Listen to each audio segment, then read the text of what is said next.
Oi, eu sou Andréa Janer. E eu sou a Fernanda Belfort.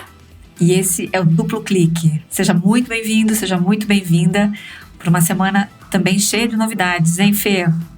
Com certeza, Dea. Mas acho que essa semana, né, a gente combinou de dar um duplo clique maior aqui nos lançamentos, né, de IA, que teve muita coisa que aconteceu essa semana, incluindo o lançamento do ChatGPT-5. E a gente vai trazer um assunto que eu e a Dea aqui na pauta, a gente já começou uma conversa, não concordo, a gente falou, para tudo. Vamos deixar para ter essa conversa no ar, falando um pouco sobre escola, educação, como é que a gente prepara os nossos filhos para esse mundo de IA. Então, fiquem com a gente que tem uma conversa boa.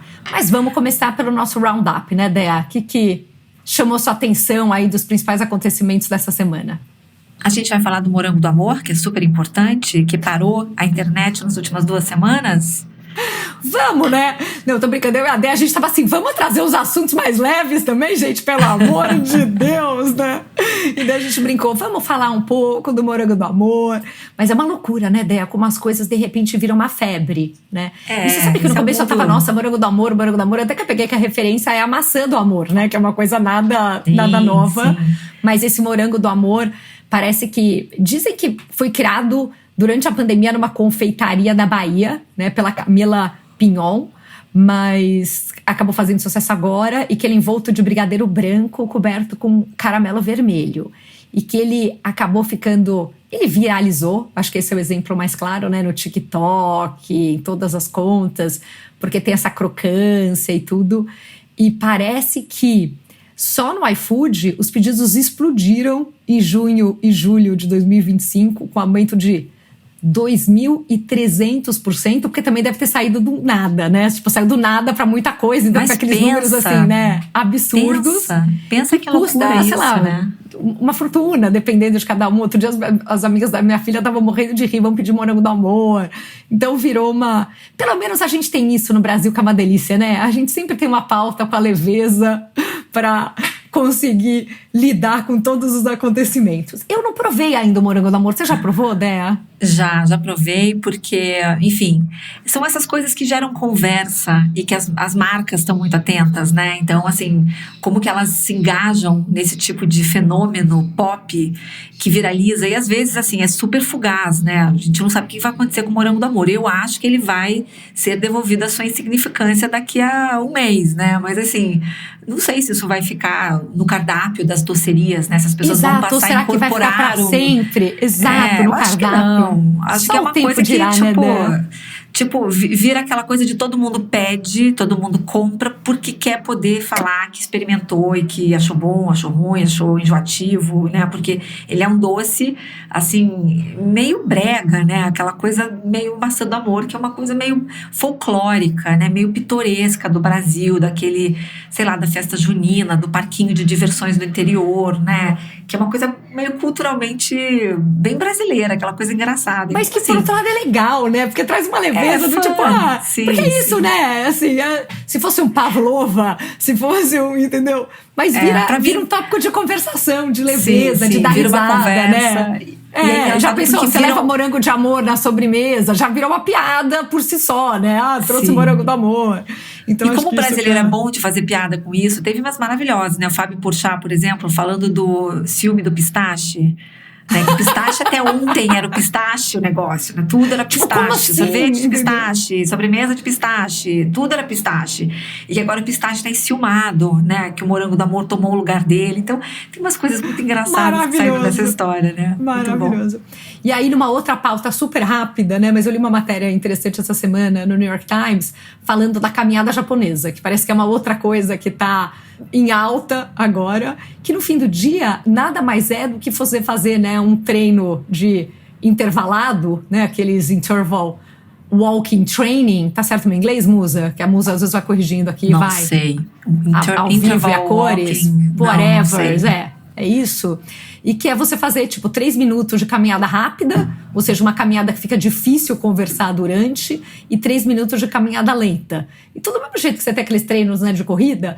Mas eu achei legal pensar, cara, se você não é um corredor, você também pode fazer isso e há benefícios, né? Parece que tem 20 anos de estudo, isso foi uma coisa que começou muito no Japão, mas que melhora a pressão arterial, saúde cardiovascular, força nas pernas, porque caminhar é super bom, mas se você consegue levar para uma parte da sua caminhada para uma faixa ali, né, de batimento cardíaco e tudo mais elevado, você tem melhoras. Então, pessoal, vocês podem comer o morango do amor e depois vocês podem sair para uma caminhada japonesa ouvindo Duplo Clique, né, Dea? O que você acha? Total, eu acho engraçado porque caminhada é underrated. As pessoas acham que, principalmente quem é mais, né, mais focado em corrida e coisas assim, acha que caminhar é uma coisa de idoso, né? E na verdade não é. A caminhada, ela é totalmente underrated. Ela é uma coisa que se a gente pusesse na ponta do lápis os passos mesmo, quem tem esses devices que marcam a caminhada, os passos, você tem benefícios incríveis da caminhada.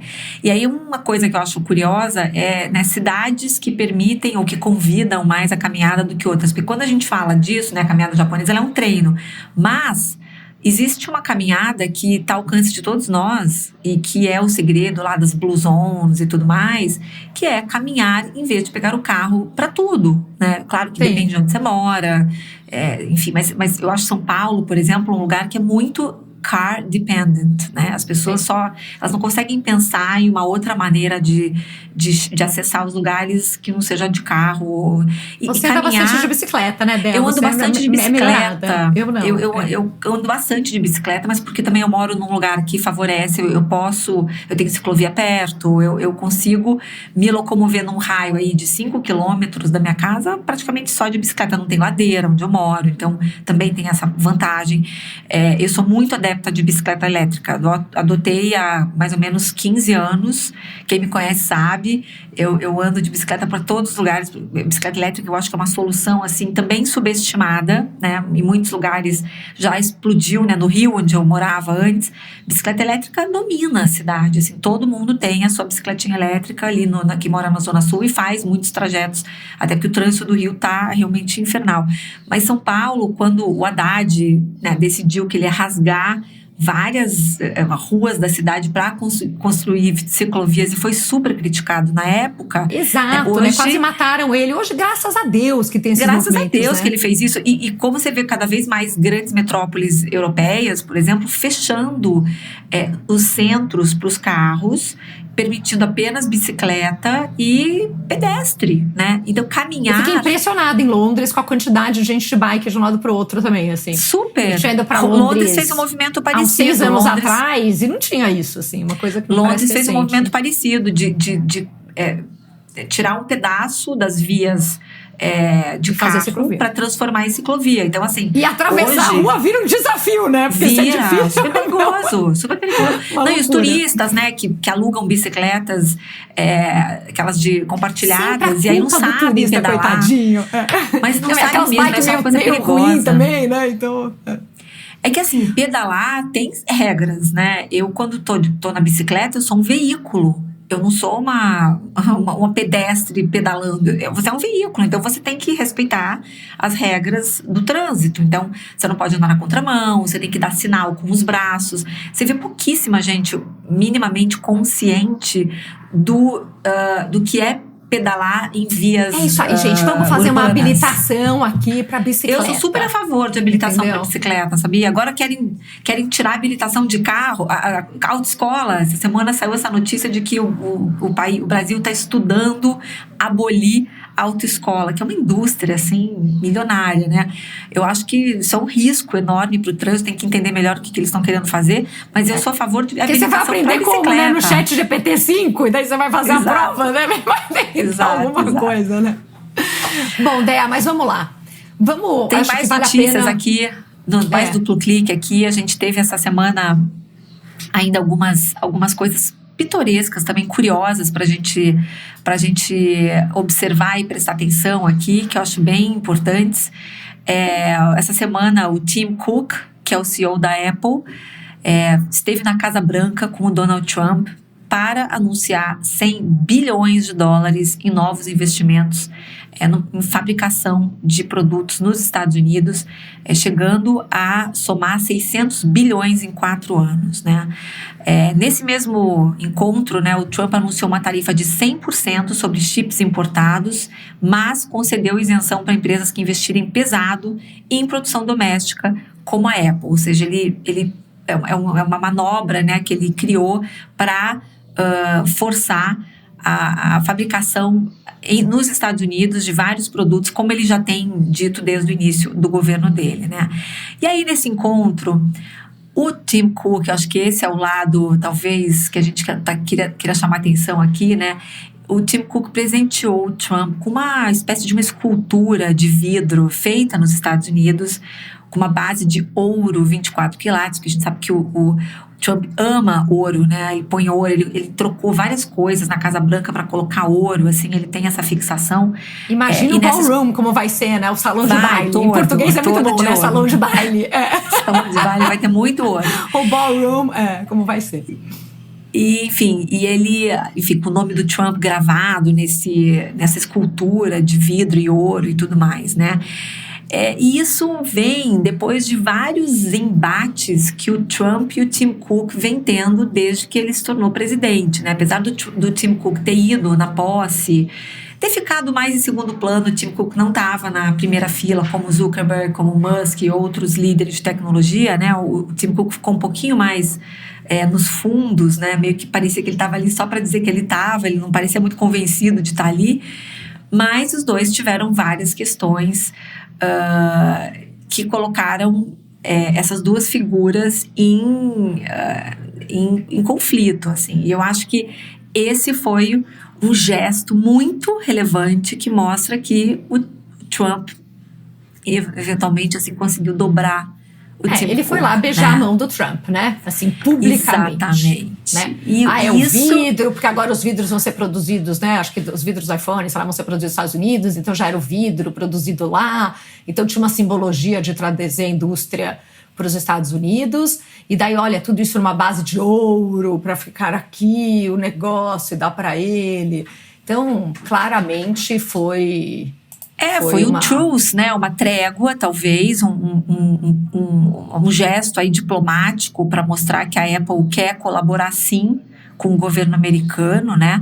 Mas para o Trump, acho que a gente precisa observar, soa como mais uma vitória para ele, né? Mais uma empresa bilionária, trilionária, no caso da Apple, que se curva às exigências do Trump, aos seus desmandos, né? Isso vai representando pequenos avanços, né, desse jeito autoritário dele de governar, né? E por que isso é importante? Porque ele também, essa semana, pediu a cabeça do CEO da Intel. Intel, para quem tem mais de 45, né? O Intel foi a grande fabricante de chips, era a Nvidia dos anos 90, né? A gente pode mal comparando, é isso.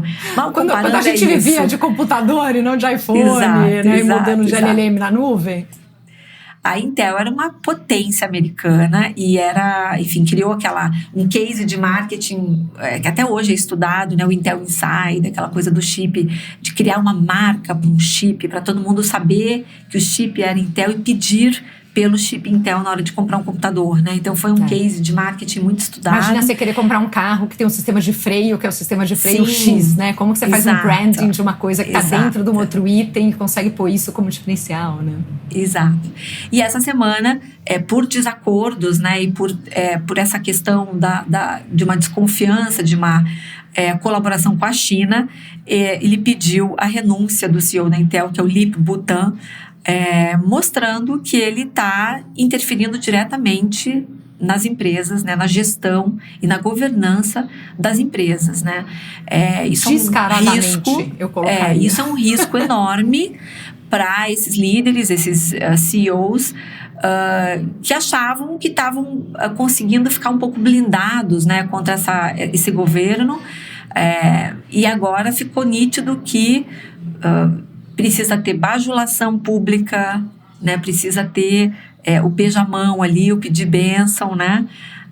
para agradar o Trump e evitar retaliações que podem impactar profundamente os negócios. Então, Sim. Isso é bem perigoso, é mais uma demonstração assim, dos tentáculos desse governo, né, do quão longe o Trump está indo, e impactando a iniciativa privada de uma forma, acho que nunca vista, né? Então, ele está entrando em setores como farmacêuticas, bancos. Ele, semana passada, deu um puxão de orelha no Bank of America, no JP Morgan, dizendo que eles teriam negado fazer business com conservadores, com republicanos. Então, assim, é bem importante a gente prestar atenção nessa interferência do Trump na iniciativa privada. E daí, só comentando rapidamente esse lance das tarifas também, como várias coisas, né, aquelas coisas que o Trump anuncia, mas ainda não tem o detalhamento todo. Ele anunciou esse 100% de tarifa sobre semicondutores, a menos que as empresas construam ou já tenham se comprometido a construir, ou seja, aquela coisa também, né, de difícil de entender, fábricas nos Estados Unidos.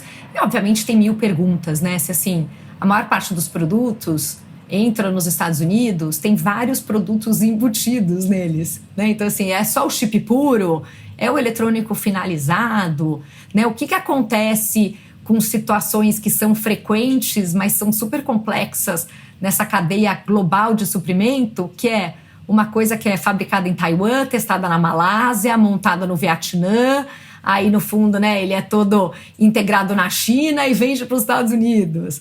Então, acaba tendo um impacto grande, gera essa incerteza, e agora a gente também está, né, o mundo todo ali tá vendo. E foi interessante porque saíram os resultados da Apple e o próprio Tim Cook comentou, né, que essa ameaça das tarifas fizeram com que um monte de gente nos Estados Unidos antecipasse seus upgrades. Falasse, quer saber? Tô precisando mudar de celular mesmo, melhor eu mudar logo, antes que venha a tarifa. Então, teve uma antecipação de coisas, muita gente comprando, mas é uma coisa que, em algum momento, a hora que esses preços realmente subirem, e potencialmente esse gesto todo do Tim Cook, né, e esse tipo de coisa, do tipo, mas se a empresa está investindo aqui, então não tem tarifa, mas para os restos a tarifa vai ser maior ainda, já seja uma sinalização. A gente sabe que o grande evento, né, a Apple tem 2 eventos no ano, um que é mais para o começo do ano, que eles falam as novidades de software, e um outro, que é em setembro, que é sempre quando eles lançam o iPhone, né? O iPhone da minha filha quebrou atrás. Falei, filha, vamos esperar sair o iPhone novo em setembro, porque daí, de repente, a mamãe troca o dela. Nessa calendário. Exato. A gente entrou total nesse calendário. Total, verdade. Porque daí a mamãe compra pra ela, eu pego o meu, passo pra você, e daí, porque já tem toda essa expectativa. Então, também acho que é uma preocupação grande da Apple de não ter, né, não desacelerar as vendas e, de repente, ter um impacto grande na empresa. E com isso, passamos para o próximo tema. Acho que Gaza também teve, né, Dea, uma notícia bastante importante ontem, né? Ou antes de ontem. Isso, a gente falou hoje é sexta, tá, gente? Para quando a gente falar ontem, 8 de agosto, vai, conta aí, Dea. Sim, aconteceu muita coisa ontem, né? Ontem foi um dia de muitas notícias, mas o que aconteceu essa semana foi que, ontem, na verdade, o Gabinete de Segurança de Israel aprovou o plano do Benjamin Netanyahu para ocupar Gaza City, com a possibilidade de expandir o controle a toda a faixa de Gaza. Então, é uma novidade, né? Uma escalada dessa ocupação de Israel, que vem de encontro à decisão semana passada, ou semana retrasada, do Macron, de reconhecer o Estado palestino, né, o primeiro país do G7 a reconhecer o Estado palestino, uma campanha do Macron para convencer outros líderes do G7, né, o que está mais próximo de decidir no mesmo sentido é o Keir Starmer, o primeiro-ministro britânico, né, e acho que com medo dessa onda avançar, o Netanyahu soltou essa decisão de que ele queria ocupar todo o território de Gaza, e isso foi aprovado ontem pelo seu gabinete de segurança. Então, não foi uma decisão fácil, né? Ela enfrentou forte resistência das forças de defesa de Israel, que alertaram para os riscos aos reféns. São cerca de 50 reféns ainda nas mãos do Hamas. Um desgaste das tropas e o peso de governar Gaza, embora o Netanyahu, o plano dele não é administrar aquela região, é simplesmente manter o controle de segurança. Essa administração seria feita sem o Hamas e sem a autoridade palestina, então vai ter que se criar aí uma nova figura para fazer a gestão, né, daquela região, mas Israel ocupando militarmente toda aquela região. Então, assim, analistas veem na medida não só um objetivo estratégico de pressionar o Hamas, mas também um movimento político para agradar os aliados dessa direita radical ali de Israel, né? É um endurecimento da postura israelense e que pode aumentar tensões regionais, né? Desafiando todo esse xadrez diplomático que está sendo montado aí nos últimos meses, né? Seria a segunda vez que Israel assumiria o controle de Gaza, né? Desde a Guerra dos 6 Dias em 67, deixando o país na prática no comando de todos os territórios entre o Rio Jordão e o Mar Mediterrâneo, né? Então, assim, é um passo muito importante que Israel está dando. Netanyahu está sendo extremamente criticado hoje, né? Isso está nas principais manchetes aí de todos os jornais, Financial Times, New York Times, Wall Street Journal, todo mundo criticando esse endurecimento, essa escalada, justamente no momento em que, né, outros países estavam começando a questionar esse apoio irrestrito que está sendo dado a Israel. Então, é bem importante a gente observar o que vai acontecer aí nos próximos dias. E aí, realmente, continuando, né, Dea, não tem uma situação fácil. Acho que já temos falado bastante, quem acompanha a gente, mas vamos ver como isso evolui, né? Ideia, e essa semana foi uma semana intensa, né? Muitos lançamentos de IA.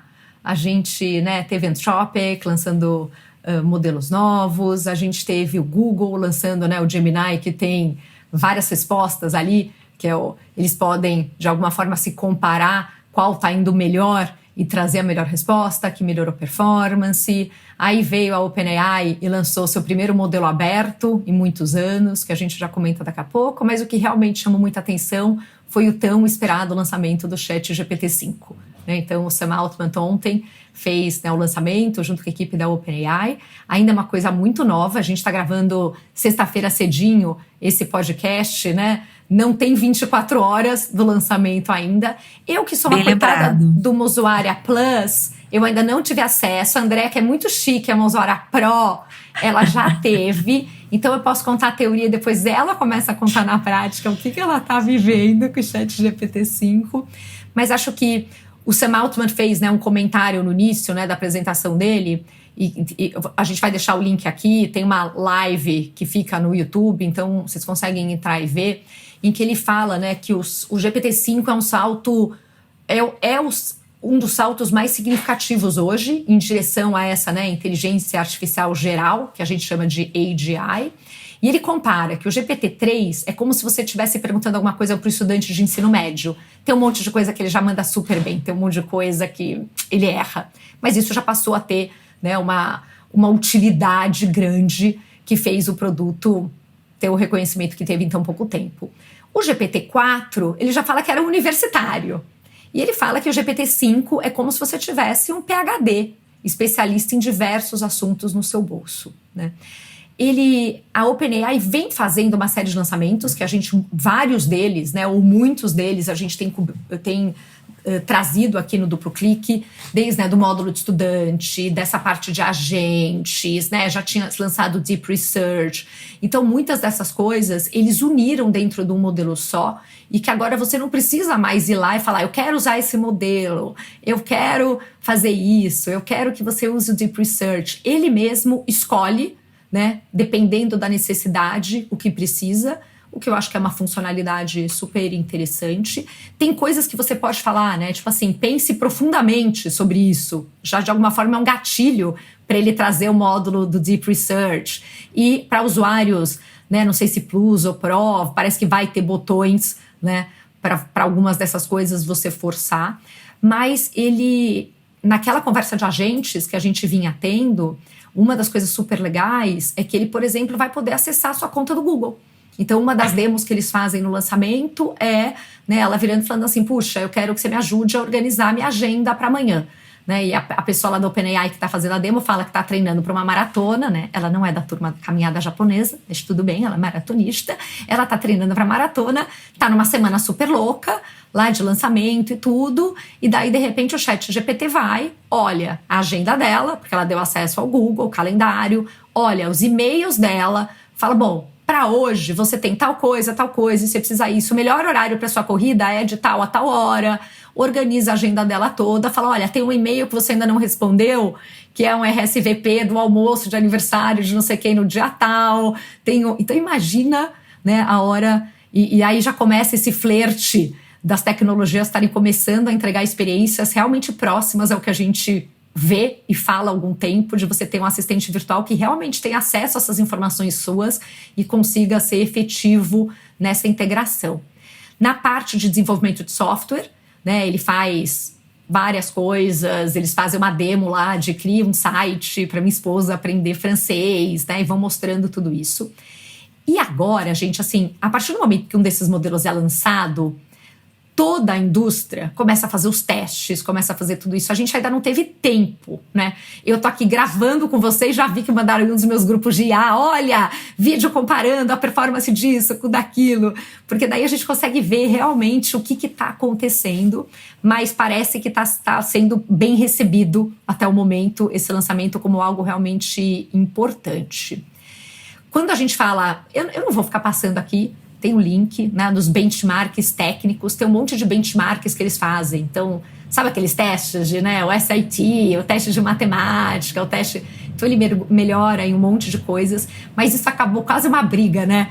E até uma certa coisa do tipo, nessa corrida de modelos, de você ir treinando o modelo para ele ser bom naquela coisa, não naquela outra.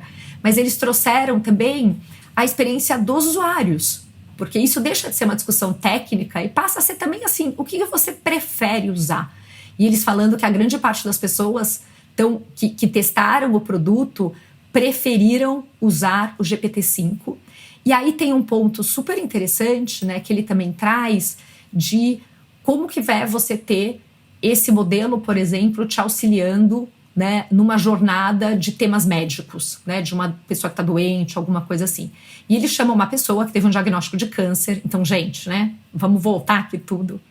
Aliás, pausa rápida, que eu fiz check-up essa semana e eu postei no Instagram na ordem que eu fiz, né? Cheguei pro check-up, fazendo o check-up. Gente, eu recebi tanta mensagem e tanto amigo que, tadinho, ficou assustado, achando que tinha acontecido alguma coisa séria e tal. Linda. Mas eu recebi muitas mensagens, obrigada pelo carinho. Depois eu falei, gente, tá tudo bem, deu certo.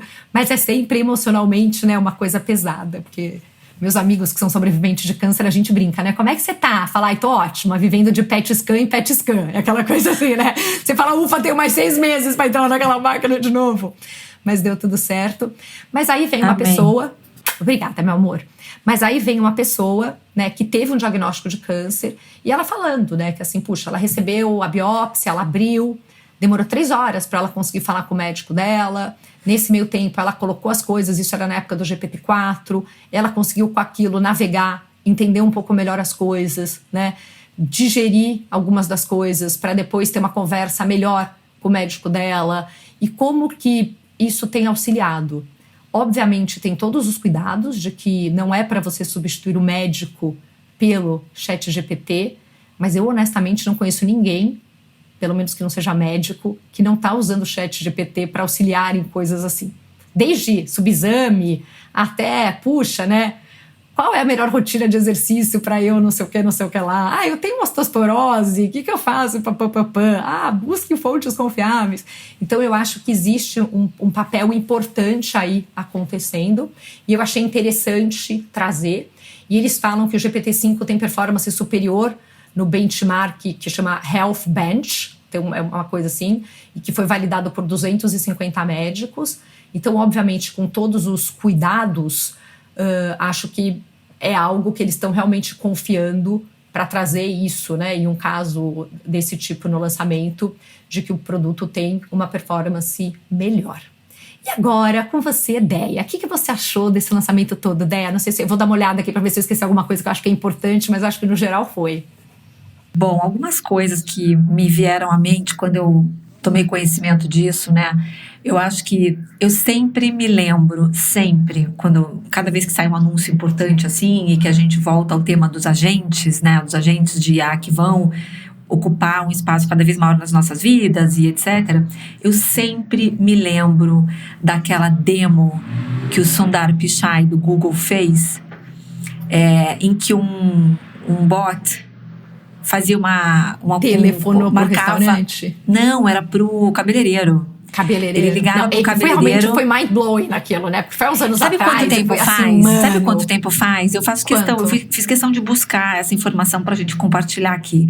Porque todo mundo tá com aquilo muito. Eu, particularmente, lembro daquilo de uma forma muito recente, assim. A ponto de você começar a falar e eu falar aquela que ligou. Exato! No palco e tal.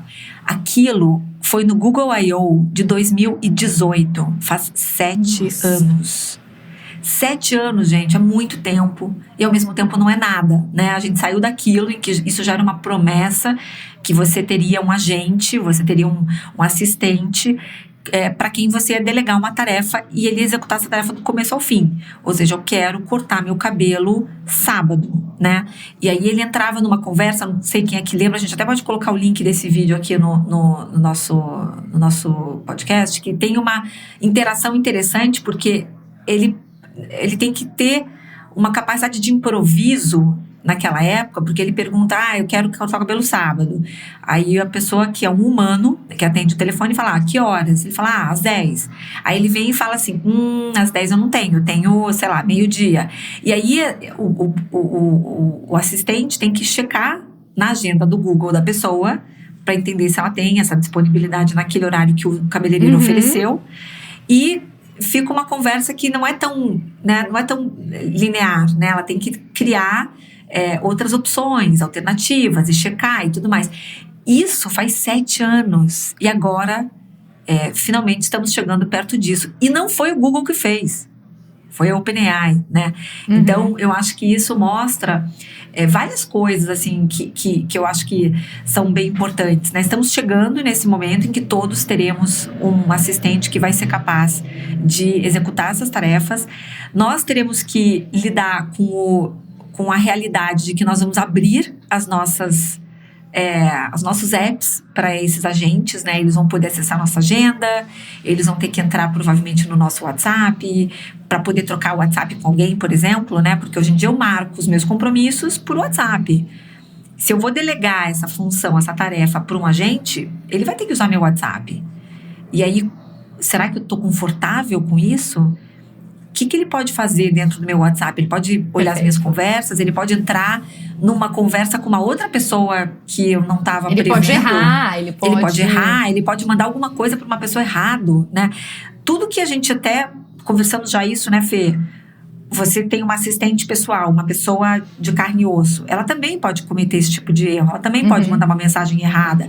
Ela pode fazer um pix mas ela não manda uma mensagem no errada. nome. Talvez ela vá ter uma mensagem diferente. Quer dizer, tem muita coisa, né, interessante, né? Muito interessante, porque você vai ter que lidar e historicamente nós temos aberto mão da privacidade em função da conveniência. A gente quer praticidade, a gente quer conveniência, a gente quer agilidade, a gente quer rapidez. Isso tem feito com que a gente abra mão de alguma coisa. Tudo tem seu preço.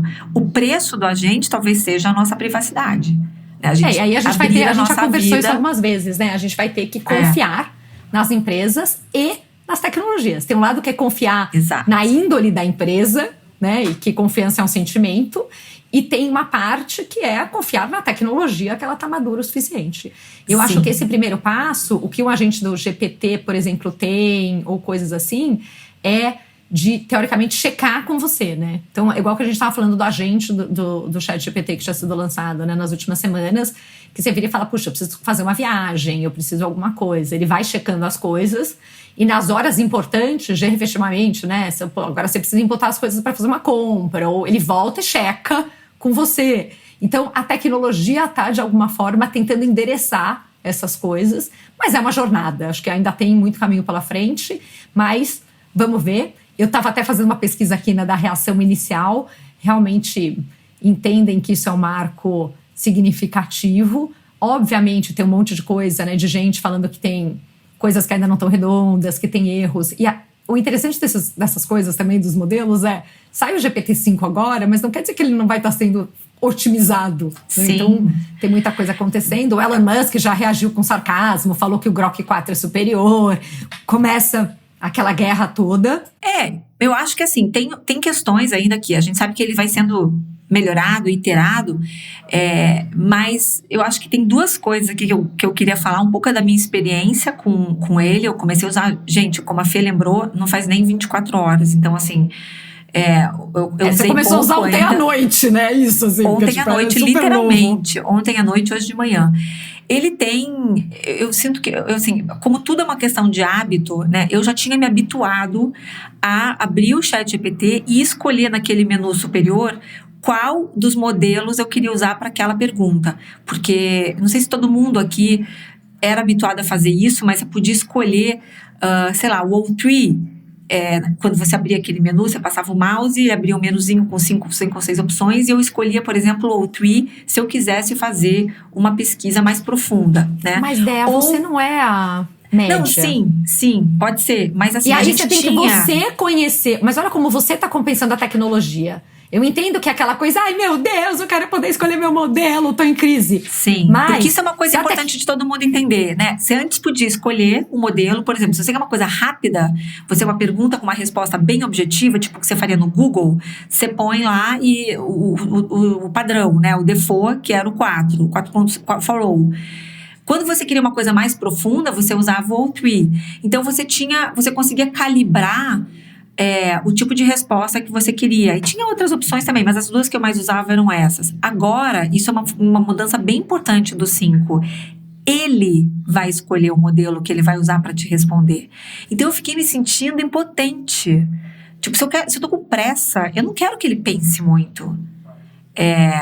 Mas, ao mesmo tempo, eu preciso confiar que ele vai tomar uma decisão importante, né? Mas a ideia é que a própria tecnologia conheça os pontos fortes e fracos de cada um dos modelos para só acionar modelos mais complexos ou fazer coisas, até do ponto de vista de eficiência, de custo, de energia, de sustentabilidade, de um monte de coisa, e faça essa decisão. Se ele já vai estar fazendo isso de cara, bem ou não, aí tem essa coisa. Mas se você for pensar, a hora que você está indo lá e fazendo uma pergunta e você está tendo que entrar no menu, usar um conhecimento prévio que você tem de modelos diferentes para escolher um modelo, você está tendo um comportamento de super heavy user, né? Que não é um comportamento... O ideal é a própria tecnologia fazer isso para você. Então, acho que é isso que eles propõem. E uma coisa interessante, né, mas só para terminar, uma coisa interessante é que eu acho que assim, tem essa briga toda de qual que é o melhor modelo, qual que não é, o que faz, como que está no benchmark e tudo. A OpenAI já entendeu que isso vai ser uma briga, que isso é uma competição e que o maior diferencial que ela tem é a quantidade de usuários, né? E que a experiência do usuário é a coisa mais importante. Até a parceria com o Johnny Ive, pensar num dispositivo no futuro. Tem várias menções durante a apresentação deles do quanto é mais fluido conversar, é melhor. O marido dessa pessoa com câncer que estava lá, né, falou, puxa, eu percebi no GPT-5, que assim, se eu entrar lá com o resultado de um exame e fizer uma pergunta, o 4 vai me trazer o resultado da pergunta. O 5 já contextualiza um pouco melhor, já fala, pô, por que será que esse cara tá mandando esse exame? Né? Vira e fala, olha, talvez num cenário desse exame seja interessante fazer essas perguntas para um médico, ou fazer essas coisas. Então, eu acho que tem um lado de como que você torna a experiência e o uso dessa ferramenta melhor, que é onde eles estão tentando realmente criar um diferencial, a ponto desta ser a ferramenta escolhida para você usar, né? Então, acho que essa é a direção que eles estão indo. Eu acho que ele vai ser, na minha opinião, tá se tornando one-stop shop. A gente está passando a usar menos outras ferramentas. Eu, pelo menos, estou falando isso da minha experiência. Acho que é isso que eles querem ser cada vez mais.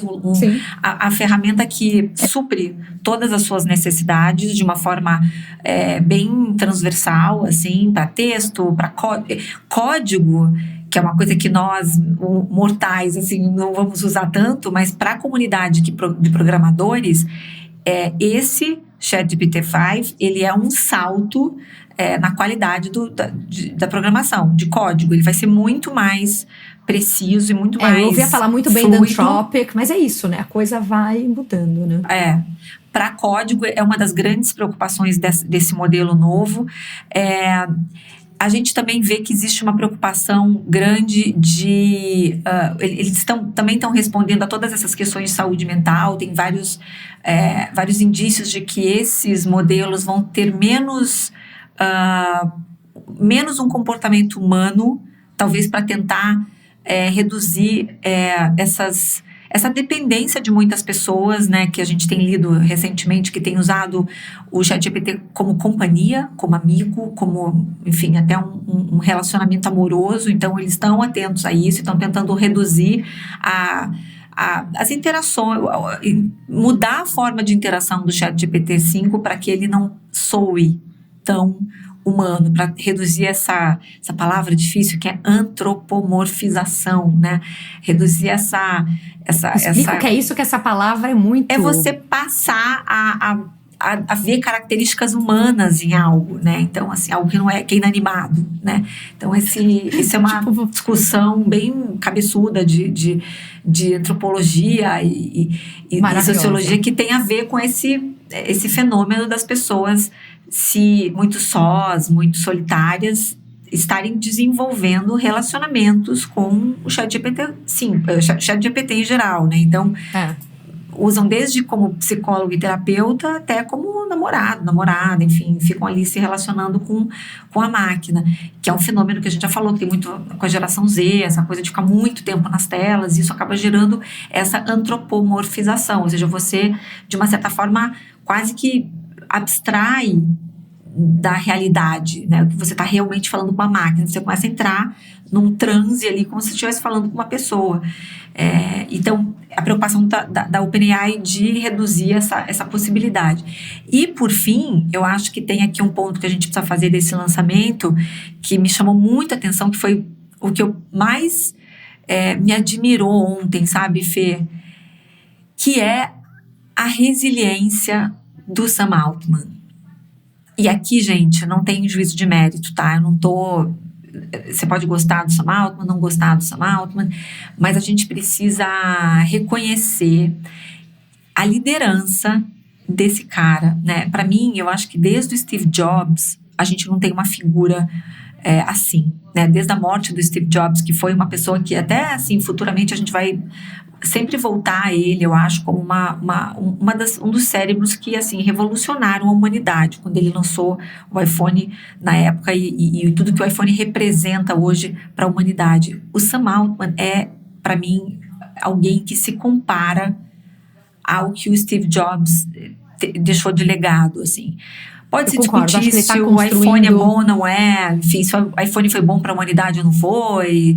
Tem muita gente discutindo isso, né? Se no fim não foi uma coisa ruim, mas indiscutivelmente o papel do Steve Jobs e o que o Sam Altman faz, eu acho que o Sam Altman é hoje o maior líder que a gente tem, pelo menos na iniciativa privada, assim, conectado com o mundo contemporâneo, né? Ele passou por poucas e boas, ele teve essa visão, ele é jovem, né? Ele teve essa visão, ele cofundou a OpenAI com várias outras pessoas. Essas outras pessoas foram saindo ao longo do caminho por embates, né? Conflitos com ele.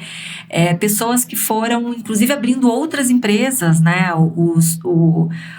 A própria Mira Murati, outros nomes importantes que saíram e criaram concorrentes. Ninguém consegue acompanhar a OpenAI, né? Ele está sempre lançando alguma coisa nova, ele está sempre se reinventando. Teve aquele momento em que ele quase saiu da empresa, foi demitido da própria empresa, conseguiu voltar, continuou liderando, continuou fazendo com que a OpenAI esteja à frente de todo esse movimento, né? Ele consegue navegar a relação com o Trump, ele consegue navegar a relação com o Musk, ele consegue casar, teve um filho com o companheiro dele, ele é extremamente acessível, ele está na imprensa toda semana. Ele é consistente, ele é consistente. Estável. estável né, emocionalmente, ele tá não é o Musk, que é um cara assim, meio disfuncional. Ele tá construindo, né, assim, um caminho, porque ele lançou o ChatGPT. Ele que lançou o ChatGPT, gente. Ele então, que fez assim, com que todo mundo tivesse acesso. Perfeito, mas podia ter sido disruptado, né, Dea? Porque o que ele fez, as outras empresas alcançaram do ponto de vista de modelo, de tecnologia. Hoje você tem várias empresas, né? Da DeepSeek, a Mistral, fora dos Estados Unidos, a Anthropic, né, o Elon Musk, a tudo isso, o Llama, da Meta, a Gemini. Você tem várias empresas que estão, mas ele conseguiu manter o espaço e criar uma Big Tech que é um símbolo disso. E ele continua levantando investimento, ele continua tendo dinheiro para conseguir manter essas. Assim, a gente sabe que no último mês começaram a vazar as notícias de que o Zuckerberg está atacando os principais engenheiros da OpenAI para tentar levar por somas assim indecentes de dinheiro. Havia uma matéria, acho que no New York Times, em algum lugar assim, de tipo, pacote de $200 milhões. Tipo assim, inacreditável. Sabe? É tipo comprar passe de jogador. É assim, é uma coisa louca, né? E ele conseguindo manter o time dele e lançar o ChatGPT-5, ele continua firme no seu caminho, na sua jornada. Ele deve ter um roadmap ali muito amarrado e ele dificilmente tira o foco disso. Então, eu acho que vale fazer, só para terminar aqui, esse ponto de que mais do que só um modelo novo, a gente está vendo aí realmente não sei, a consagração para mim, assim, de um cara como o Sam Altman, que merece, assim, toda a admiração pelo que ele está fazendo como um tech leader, assim. É verdade. Dea, e aí vamos entrar no nosso último tópico, talvez o mais interessante, que é falar de educação. É uma coisa que a gente já está namorando para trazer aqui algumas vezes. E a verdade é que assim, né, não tem um episódio, não tem bala de prata, não tem nada. É um tema que a gente vai provavelmente começar a trazer com alguma frequência, porque é algo que permeia tudo. Eu tenho 2 filhas de 14 e 16. A Dea já tem filhos, né, uma saindo da faculdade, um entrando na faculdade, o outro no meio da faculdade, então em estágios diferentes. E eu estava contando para a Dea que eu estava batendo um papo essa semana com uma amiga que tem filhos mais novos, uma amiga nossa em comum que tem filhos mais novos e está naquele dilema: em que escola eu ponho, em que escola eu não coloco. E hoje a gente tem uma tensão muito grande que os pais vivem, né? Porque não é uma novidade, mas eu acho que ela está cada vez mais forte, que é: a gente sabe que o currículo escolar e a forma que as escolas estão estruturadas hoje, né, com estrutura de notas e tudo isso, não é o que vai preparar os nossos filhos nem para a vida, nem para o futuro de trabalho. Mas esse é o modelo. E passar por uma boa faculdade, e esse é um ponto que a gente pode até discutir, ainda tem um peso importante nisso, porque muitas vezes acaba ainda sendo uma porta de entrada para um bom emprego, e a sua jornada profissional é importante, acaba sendo meio, né, de você estar ali inserido e estar, de alguma forma, sabe aquela coisa? Eu não quero ser a pessoa mais inteligente da sala, eu não quero nada. Você está no meio que todo mundo só está pensando em fazer festa, não está nem aí com nada, provavelmente é um meio menos rico para você, né, se tornar um bom profissional, né, ganhar seu dinheiro para se sustentar, essas preocupações que mães e pais têm em relação aos filhos, mas também seja feliz, tenha boas decisões. Então tem um monte de coisa aí que eu acho que é uma tensão, e tem uma tensão crescente que é o quanto eu protejo meus filhos, né, da tecnologia, o quanto eu exponho os meus filhos à tecnologia, né? Por que faz sentido eu, como estudante, aprender um monte de coisa se hoje eu tenho um ChatGPT que faz isso para mim? Do mesmo jeito que a gente tinha que ficar decorando coisa, na época que você tinha que buscar na Barça, tudo bem, Barça é uma enciclopédia, tá, para os jovens. Mas assim, a partir do momento que você tem um Google e você pergunta uma coisa e tem tudo lá automaticamente, faz sentido decorar? E agora tá num outro ponto, que é: por que eu preciso aprender a ler um texto e fazer um resumo? Por que eu preciso aprender uma série de coisas se eu tenho uma tecnologia que resolve tudo isso para mim? Então, eu acho que esse é um tema quente. E eu assisti um podcast há umas semanas atrás, né, do Ezra Klein, com a Rebecca Winthrop, em que ela estava falando de um livro dela, né, que eu até comecei a ouvir, e ela fala que a coisa mais importante que você precisa hoje, que seus filhos tenham, é esse engajamento com o aprendizado e ela chama de agency, né, assim, mas essa realmente vontade, essa conexão real. E eu tava falando com a Deia, né? E a Deia assim, Fê, eu vi esse podcast, na boa, isso é tão básico, a gente já falou isso há milhões de anos, né?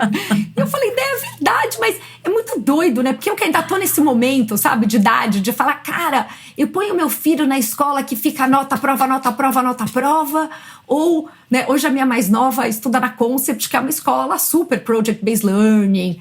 E daí eu falo, meu Deus, mas ela não tá se preparando para o vestibular. Por outro lado, eu nunca vi ela tão engajada. De falar, Bi, o que você tá aprendendo? Nossa, eu tô aprendendo o sistema digestivo e tal. E de ter tanto conhecimento, e tá tão próxima do conhecimento. Mas são dilemas que a gente vive toda hora, né? E uma coisa que me chamou a atenção também é que a gente tem essa percepção de que se você é bom aluno, tudo bem. E ela vira e fala, gente, tem um monte de bom aluno que vai no piloto automático, vai lá fazendo as coisas, mas no fim do dia não tá nem aí, né? E aí, Deia, conte um pouco da sua visão também. Ainda mais a Deia, que o marido dela trabalha com isso, né? Então a gente vai chamar o Lars um dia pra vir falar disso com a gente, que eu acho que vai ser legal. Já Nossa, seria bem legal, viu? Vamos fazer, a gente chamar o convidar. Lars. A gente tem duas pautas pro Lars. A gente tem muitas pautas pro Lars. Uma é da gente fala de apps, que ele é incrível, as melhores dicas de apps. A gente fica tocando várias figurinhas. Os dois são ele fala de educação, assim, é porque o Lars mesmo fala, assim, o dilema de engajamento na sala de aula, ele é muito antigo, ele é muito anterior à inteligência artificial, né? A gente sabe, os professores sabem que tem diferentes tipos de alunos numa sala de aula, tem alguns que são super engajados, que fazem tudo rápido, que sobram na sala de aula, né? E os outros que você precisa ficar puxando, porque não se engaja muito básico. Mas o ponto dela é que talvez você tenha um filho super bom aluno, que vai bem, e que também tá péssimo nessa escala. Sim. Porque isso, porque né? ele já fez super rápido, não sei o quê. Ele tá desengajado porque aquilo não motiva, né? Porque ele faz tão rápido, tão fácil, pra ele é tão simples, né? Eu lembro que meus filhos, quando entraram numa escola onde eles estudaram, né? Numa escola internacional, eles tinham níveis, eles separavam a sala em sets. E tinha essa discussão já na época, isso faz muito tempo, quando eles eram ainda pequenos, porque tinha o set mais desse aluno que faz tudo rápido e que precisa de mais. Então, assim, você dava uma tarefa, né, um exercício, aquele aluno fazia em 5 minutos e ficava parado esperando os outros alunos levarem 20 minutos, meia hora para responder. Então, para esse aluno, o professor tinha que ter uma carta na manga, digamos assim, ele já dava uma outra coisa na sequência para não perder esse aluno, exato. E aí, sempre tinha essas questões dos pais, né? Os pais ficavam arrasados. Meu filho é do set 3, não é do set 1, né? Ele é dos mais fracos. Então, isso também gerava uma certa rotulação dos alunos dentro da sala de aula. Então, assim, não tem resposta fácil. Acho que são Amiga, só contar que eu lembrei. Eu estudei no Lourenço quando era pequena, depois eu no colegial, né, ensino médio, eu fui pro Bandeirantes. Na minha época, o Bandeirantes era isso. Classe 1, 2, 3, 4, 5, 6, 7. Entendeu?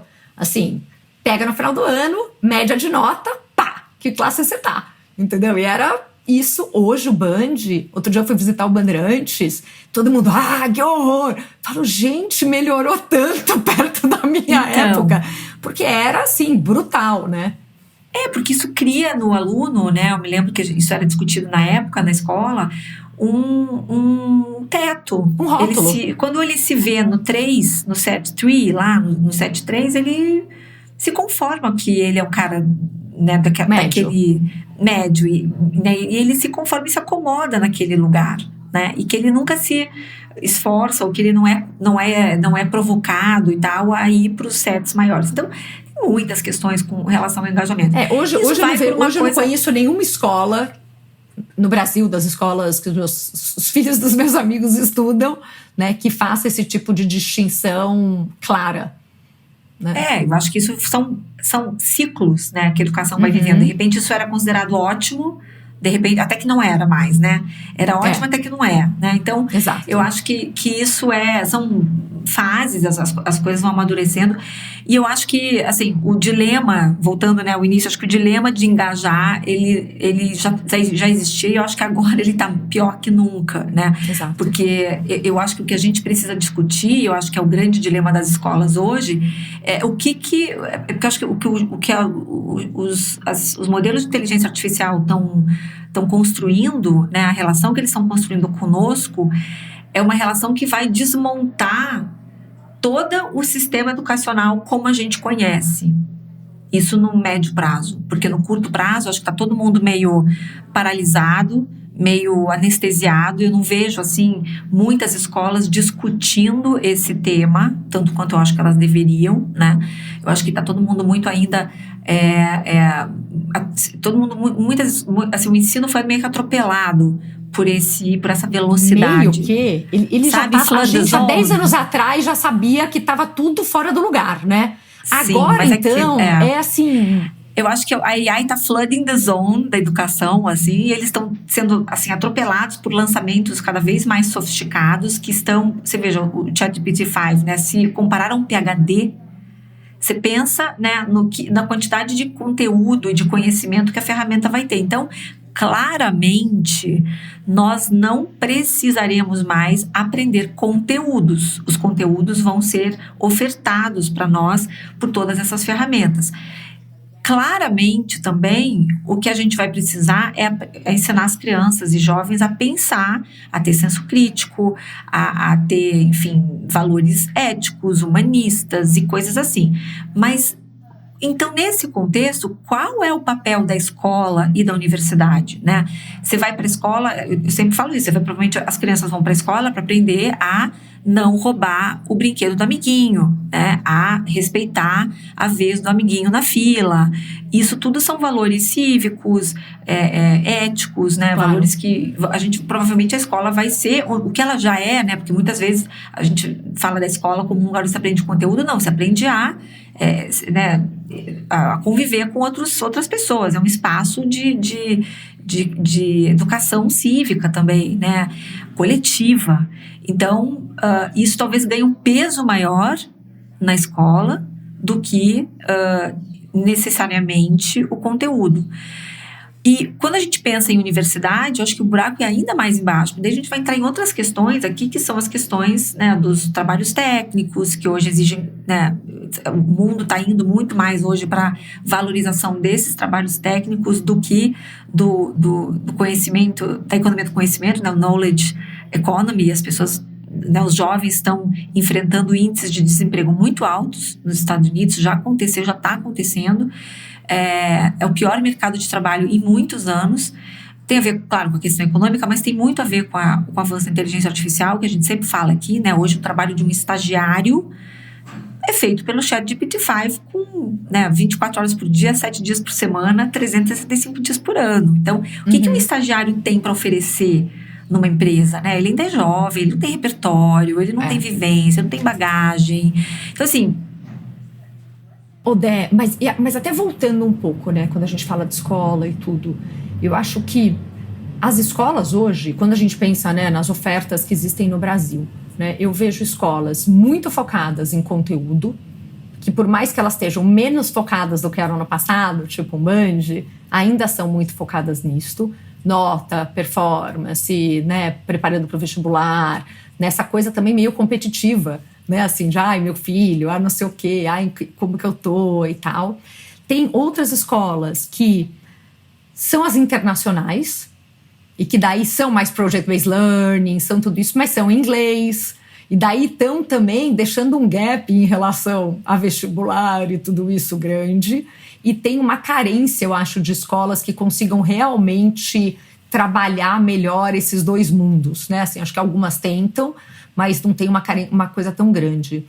E quando a gente fala muito desse tema, que não deveria ser, né? A gente não deveria estar tendo que escolher entre preparar para uma faculdade Ainda mais quando a gente sabe que talvez a faculdade vai ter cada vez menos importância, ou preparar para a vida, né? Ou preparar, e daí ainda vem esse negócio do que vai ser o mundo do IA lá na frente. E cada vez mais eu acho que esse tema, que por um lado é básico e banal, do engajamento, por outro lado ele é importante, porque é esse lance de que a gente já estava falando, né? Assim, o que é mais importante é você aprender a aprender. Porque ninguém sabe o emprego que vai existir daqui a 10 anos. Assim, tudo vai mudar. E até quando a gente fala hoje em dia, né, vou dar uns outros exemplos, mas assim, e vai vir carro autônomo e vai gerar desemprego no motorista do Uber. Sim, do mesmo jeito que há 15 anos atrás não existia o emprego do motorista do Uber. Ele apareceu e as tecnologias vão trazer novos empregos. Mas quer dizer, as coisas vão mudar. Quando a gente fala em engajamento, ela traz 4 dimensões de engajamento, né? O engajamento, a dimensão comportamental, né? Se assim, esse aluno participa, faz lição, contribui nas aulas. O emocional, ele gosta da escola, ele sente que pertence, ele está feliz aprendendo. O cognitivo, ele reflete sobre o que ele aprende, ele conecta ideias. E o proativo, ele busca aprender por conta própria ou faz perguntas, né? E que hoje em dia, que você falou, né? A gente estava na pauta falando da curiosidade e tudo isso é super importante, porque você precisa ter vontade de aprender, né? Assim, o conteúdo tá aí, tudo existe. Você tem vontade de aprender hoje, você entra no YouTube, você aprende praticamente qualquer coisa, né? E ele fala que ela fala, na verdade, que tem 4 modos de engajamento dos alunos. Tem um que é o passageiro, que ele faz tudo certinho, mas ele está emocionalmente desligado, ele tira a nota, vai bem, mas ele não está aprendendo de verdade, e que ele é quase um aluno invisível, né? Parece que está tudo bem, mas na verdade ele desistiu de aprender, ele não está nem um pouco ali. E que esse talvez seja o que mais perigoso para os pais, no sentido de que ele passa desapercebido, né? Porque não parece que é um problema. Porque o aluno que está indo mal, o pai está sabendo que tem alguma coisa acontecendo, né? Esse não necessariamente. Tem outro que é o achiever, que é obcecado por performance, perfeição, destaque, né? Assim, ele muitas vezes é ansioso, esgotado, mas é o que se colocou naquele papel na família, até aí no mundo, de ser o que vai super bem. Tem o outro que é o resistor, né? Que é o que resiste. Ele está em conflito com a escola, ele evita, atrapalha, desliga, né? Assim, ele tem esse lado. E tem o outro que é o explorador, que ama aprender, que vai além do que pede, que faz conexões, propõe, mergulha com entusiasmo, né? E que, no fim do dia, o nosso trabalho como pais e dos educadores não é cobrar nota, é levar o aluno para esse lugar de explorar, né? E que é muito difícil, né, Dea? É muito difícil para a escola fazer isso. As escolas tentam, mas é muito difícil. E mesmo a gente, como pai, tenta trazer isso para os nossos filhos. Mas nem sempre é tão fácil, né? Outro dia eu estava falando, privilégio não é só você ter um pai e uma mãe que podem pagar uma mensalidade numa escola. É tudo que você tem acesso. Você pode se interessar em aprender com esse acesso que você tem ou não. E aí como é que é? E daí a gente fica também esses pais, né? Que leva pra viajar, que leva em não sei quantos museus, que fala de não sei quantas coisas, que assina a revista pra deixar isso lá na mesa pra estimular, que tudo. Mas ela fala muito que precisa ter, né, uma certa faísca, né? Um spark, assim, né? De como que você consegue identificar essas coisas e gerar isso. Mas, cara, no fim do dia ser pai e ser mãe não é fácil, né? Porque a gente fica tentando... E eu vejo isso não só na minha jornada, mas dos amigos, em diversas idades, e nessa observação. E aí o próprio Ezra Klein vira e fala que ele tem filhos de, sei lá, 4 e 6 anos, e que ele, se ele tivesse que escolher entre uma escola que tem um monte de coisa de tecnologia, das mais incríveis possíveis, e uma escola que não tem absolutamente nada, se ele tivesse que escolher os extremos, ele, sem dúvida, escolheria para que não tem nada de tecnologia. Porque, no Sim. fundo, como que você ensina esse aluno a pensar? Como que você faz tudo isso? Se ele tem acesso à coisa pronta. E tá tão mais fácil dele enganar o sistema escolar hoje, com ChatGPT e com tudo isso. E aí, como que você usa a tecnologia pro lado bom? A gente tava falando isso um pouco, né? Mas, cara, tem muitas nuances aí, né? Na verdade, se a gente for lembrar, 10 anos atrás, começou a ficar muito na moda as escolas serem muito tecnológicas. Então, para quem estava procurando escolas mais caras, escolas mais... cada aluno tem um iPad, né? Sim, assim, os pais ficavam deslumbrados. Era isso que as escolas precisavam fazer para deslumbrar os pais. Então, quanto mais tecnologia tivesse na sala de aula, melhor. Aí, com o passar do tempo, começou-se a entender que, tipo, era o contrário, a tecnologia excessiva estava atrapalhando a sala de aula, né? E aí começava a sair aquelas notícias, não sei se você lembra, assim, onde estudam os filhos do fulano, que é, sei lá, o CEO da Oracle, sei lá, o CEO da... Nenhum desses filhos, eles estavam em escola Waldorf, né? No Vale do Silício, esse tipo de escola que é considerada alternativa, é onde estudam os filhos desses caras. Os filhos desses caras não podiam ter celular até 13, 14 anos de idade. Então, tudo bem que esses caras já são tudo milionário, ninguém tá preocupado em, né? Sim, em pagar, mas assim, em comprar o próprio apartamento. Não, mas eu acho que é uma questão assim, de entender que a tecnologia, ela deve, né? Acho que ela tem, hoje em dia a gente enxerga o que a gente não via na época, né? Hoje em dia a gente está indo para um movimento contrário. As escolas estão tirando a tecnologia acessível, assim, dentro da sala de aula para provocar mais interação entre os alunos, aprendizados por outros recursos. Eu lembro que recentemente eu soube que na Suíça, por exemplo, tem escolas públicas, né? Onde a maioria das escolas na Suíça são, né? De escolas para a sociedade de todos os tipos lá, que estava tirando, inclusive, os brinquedos do horário do recreio.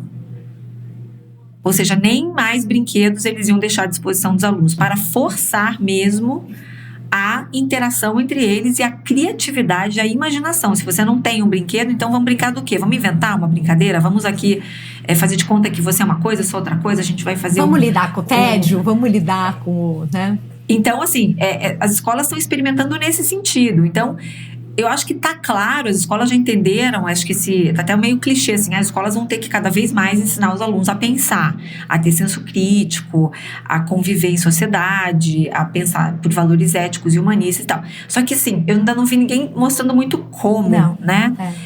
Acho que tá todo mundo ainda meio atropelado por essas mudanças e as escolas ainda não estão... pondo isso em prática. Eu quero entender, assim, do ponto de vista de currículo. Como que isso vai virar currículo?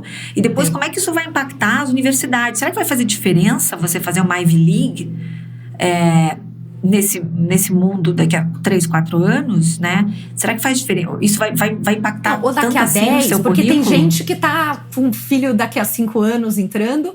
Tem gente que tá com filho de 6 anos escolhendo. E tem uma coisa mas o filho de 6 anos escola. é mais fácil. Mas quem tá com filho de 6 anos, eu não estaria queimando tanto meus neurônios. O que você faria, Déa?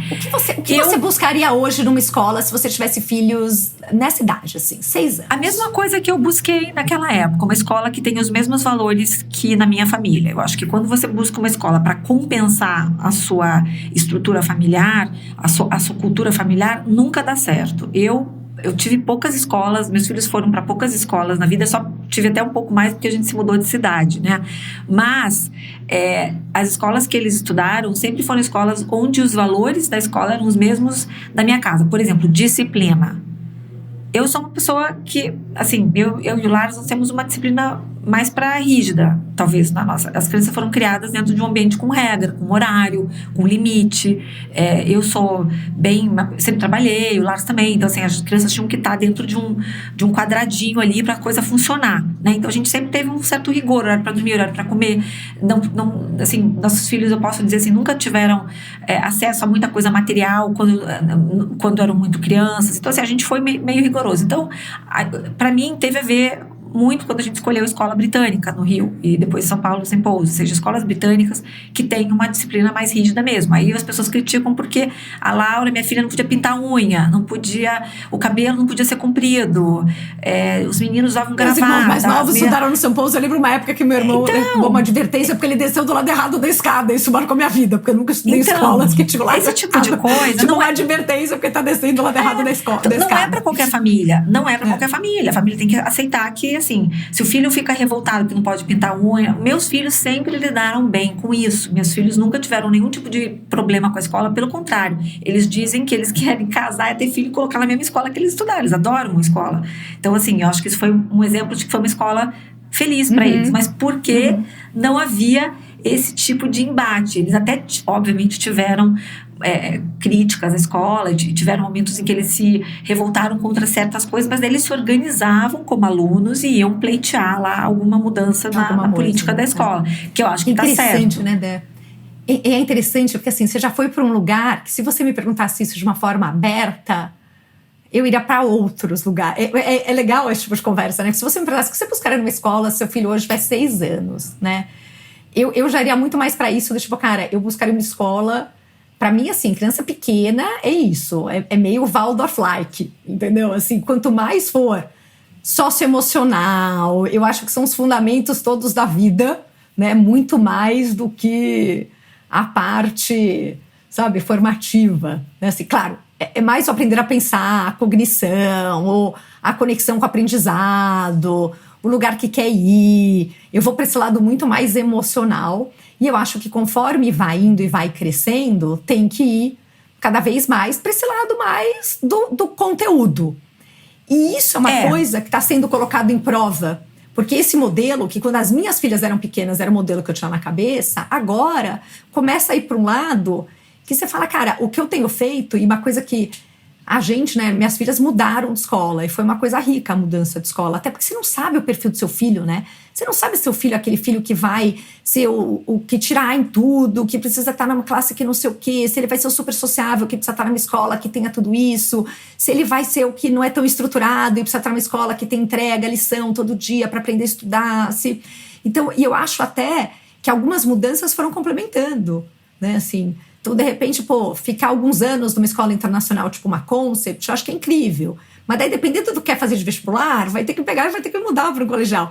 E acho que também é isso, né? Não tem resposta certa, você tem que viver a jornada, né? Assim, com essa naturalidade. E você não sabe, quando eles são crianças, eles vão querer estudar fora ou não. Se você não sabe se você vai querer que eles vão. Então, acho que, assim, é muito mais...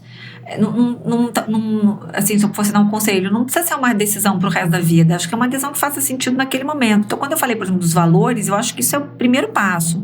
Mas concordo, o segundo é assim, tipo, por que a gente escolheu as escolas que a gente escolheu? Porque a gente sempre, no nosso caso, a gente queria que eles tivessem acesso ao currículo do IB, que é o International Baccalaureate, que é considerado um dos melhores currículos do mundo, né? Se não o melhor currículo do mundo. Então, assim, você pega as escolas, se isso é uma coisa importante, porque é um currículo justamente baseado em pensamento, reflexão, senso crítico, etc. Então, vocês pegam quais são as escolas que oferecem esse currículo e aí você vai checando essas outras coisas com relação, por exemplo, a você ser... Que a minha mais velha que tá no Coelho tem o currículo Brasil e tem o IB. Mas daí, por outro lado, assim, cara, tem tudo isso, que também então, tudo tem seus prós e cons, né? Mas eu também acho que o currículo do IB é incrível pelo conteúdo em si, né? Assim, vai aprender design thinking, são coisas que vão te preparar muito mais pra vida do que você decorar as capitais dos países, entendeu? Eu me lembro que a Laura, muitos anos atrás, teve aula de Media Literacy na escola. Eles tinham uma matéria que era aprender a identificar fonte. Isso muito antes de... Na época que não estava na moda. Agora já tá, né? Checar fake news. Agora tá na moda, mas na época não tava, né? Então eu acho esse tipo de coisa muito importante, assim. São habilidades e né, acho que skills mesmo que eles precisam aprender e que não é qualquer escola que oferece. Então, assim, claro que a gente está falando aqui de escolas, enfim, super caras e que tem, né, toda uma preocupação de, sei lá, quantidade de alunos em sala, que acho que isso é uma outra coisa que eu valorizei também numa escola como a deles, que você tinha uma personalização do ensino maior, uma possibilidade de poder oferecer um ensino mais one-on-one ali, que acho que era importante, mas isso também depende da realidade de cada família. A gente valorizou e priorizou a educação em detrimento de outras coisas, né? Sei lá, de repente a gente em momentos não viajava tanto, não fazia outras coisas que a gente queria fazer, mas a gente, enfim, investiu muito na educação deles e continua investindo, né? Porque estão todos estudando fora, quer dizer, minha filha mais velha já se formou, os outros 2 estão estudando fora, porque eu acho que também dá uma bagagem, também dá uma vivência muito importante, essa coisa do estudar fora. Mas também é super passível de críticas. Tenho vários amigos cujos filhos ficaram no Brasil e estão ótimos, deu tudo certo. Então, acho que é muito também... E é uma decisão até familiar, né, Dé, que eu falo. Claro. Assim, tipo, se eu puder que as minhas filhas queiram fazer uma carreira aqui no Brasil e fiquem perto da mamãe, eu não vou ficar triste, né? Óbvio, se elas quiserem muito morar fora, eu vou apoiar. Mas eu não quero direcionar e empurrar para esse lado. Porque tem tudo isso também, né? Assim, A vida é uma só, né? Tem todos os fatores juntos. A gente volta nesse Muito assunto bom. mais pra frente. Depois a gente pode falar num outro episódio um pouco de universidade. Já que hoje a gente falou um pouco de escola, a gente pode falar um pouco de universidade Super. em outro momento. Podemos também. trazer o Lars para falar também. Eu acho que esse é um assunto Boa, que vale a vamos pena fazer. estar em pauta com frequência. Quem está aqui ouvindo, diga se gostou ou não, né? Quais são os assuntos. Mas acho que é uma Sim. coisa que a gente já tinha flertado em entrar nesse assunto algumas vezes. E a gente pode ficar atento também, de sempre que saírem coisas legais de educação, a gente trazer aqui para trazer novos focos, que é uma coisa Boa. bacana, né? Super obrigada, pessoal, por mais um episódio do Duplo Clique. Dea, minha amiga querida, maravilhosa. Eu Miguel também amo Matarazzo, estar aqui. sempre Obrigada. com a gente, nos horários mais malucos, né, Mig? Muito obrigada. E até a semana que vem, galera. Um beijo.